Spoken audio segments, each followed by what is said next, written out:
it's a triangle. This right here is the exposure triangle, and it is the most important shape in photography for you to remember because it represents aperture, ISO, and shutter. If you can master those three things, you will become a better photographer. Here's a little secret.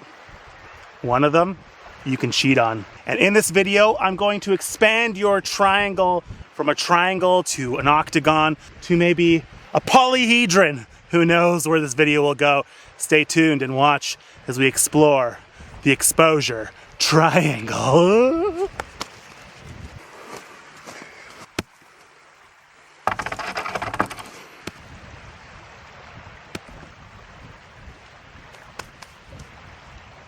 What's up, friends? My name is Jeff Heath and I am a photographer and filmmaker from Vancouver Island, British Columbia. Welcome to my channel. And today we are going to be talking about the exposure triangle. I feel like this should be like code to photographers. As you walk by another photographer, you're like, what's up?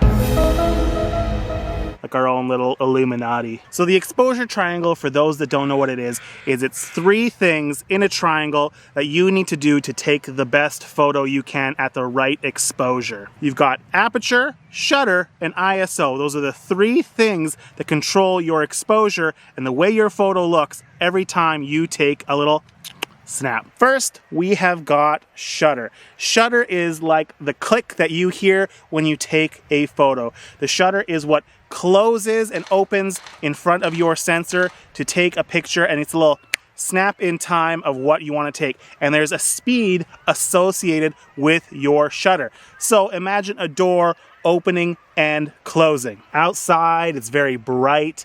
There's lots of light. If you don't want, let's say someone is sleeping in your bedroom, what is the thing you want to do? You want to open that door very quickly, very fast, so that light does not come into the room where your friend, your spouse, your lover, your dog is sleeping. That's a fast shutter. A slow shutter on the opposite scope, if we're using the same analogy of a door, is leaving that door wide open to give a nice swath of light into the bedroom and wake up your partner or your roommate or your kitty cat, to let that light gently bathe them for a long time until their natural senses wake them up. So back to camera talk. So a fast shutter is used if you're trying to capture something that is moving quickly, or you want to freeze a moment in time that is moving. So a bird flying through the air, or your child playing soccer as they're running.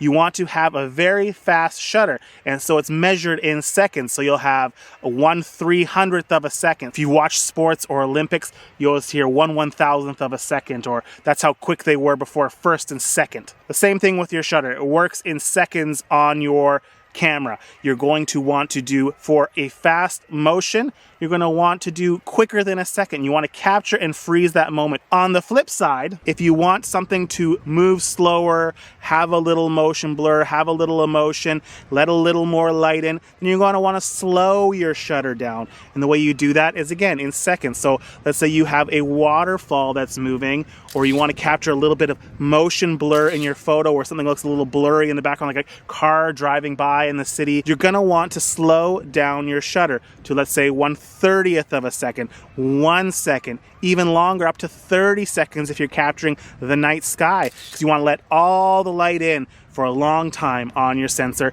But that's also going to cause things that are in front of your camera to be blurred out that are not stationary. That's part one of the triangle. The second part of the triangle is the aperture, and this is controlled by your lens. Obviously, your camera controls your lens, but your camera lens is what has your aperture blades, which decides how much light is going to come on to your sensor. So first part shutter, second part your aperture. So your aperture, imagine the easiest example you can give is your eyes. You have your own aperture in your eyeballs called your pupil.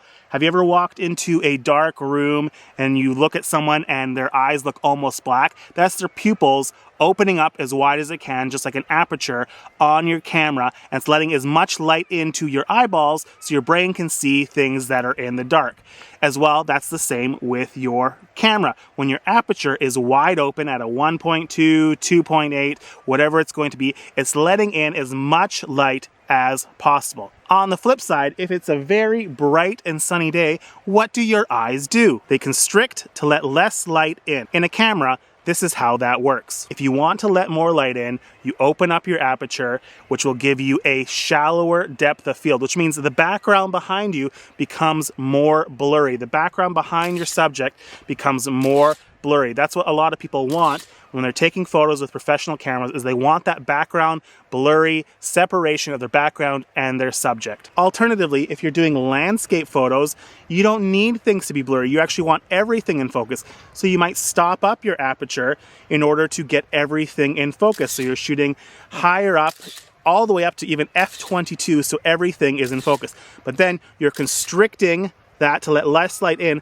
so things need more light to process the same image as it would at 2.8 or 1.2. Our final part of the triangle is the ISO. That's the sensitivity of the sensor in your camera to light. So modern day cameras are actually built off the premise of old cameras that used film. And there's chemicals on the film that would make the film sensitive to light. And depending on what chemicals you had on the film, it would make it more or less sensitive to the light. And that was your ISO on your film. They've kept that formula for modern day cameras now to this day. So if you're talking about sensitivity, a 100 ISO would be on a bright day where the camera doesn't have to work too hard to get light. So if you're thinking less sensitive, you're thinking about my wife, who is an emotional robot and feels nothing. But if you're like me, who's an emotional wreck most of the time and very sensitive to any form of criticism at all, then you might have an ISO of 3200, 6400, whatever double of 6400 is. The higher ISO, the more sensitive your sensor is to light. So Jeff, what does these three things have to do with a triangle, and why is it relevant to my photography? Let me tell you. So again, if you're looking at your triangle like this, you have your shutter, your aperture, and your ISO, and all three have to work together to make a photo. So for example, let's say you want to have a shallow depth of field, and you want to have your aperture on your camera at 2.8. So if your 2.8 is here on your aperture and it's still too dark, you have to change either your shutter or your ISO to make that photo brighter. Alternatively, let's say you want to capture something that's moving very quick, like a bird flying through the sky. Here you have your shutter, which you have to have fast. If your image is too dark or too light, you have to keep your shutter the same. So now you have to change your aperture or your ISO. Finally, if you want to keep your aperture and your shutter exactly the same and it's still too dark, the third part of your triangle, the ISO. You've got to change that to change the exposure of your photo. Now here's a secret. One of these you can usually just leave alone and play with the other two and you'll be just fine. Can you guess what it is? I'll give you a hint.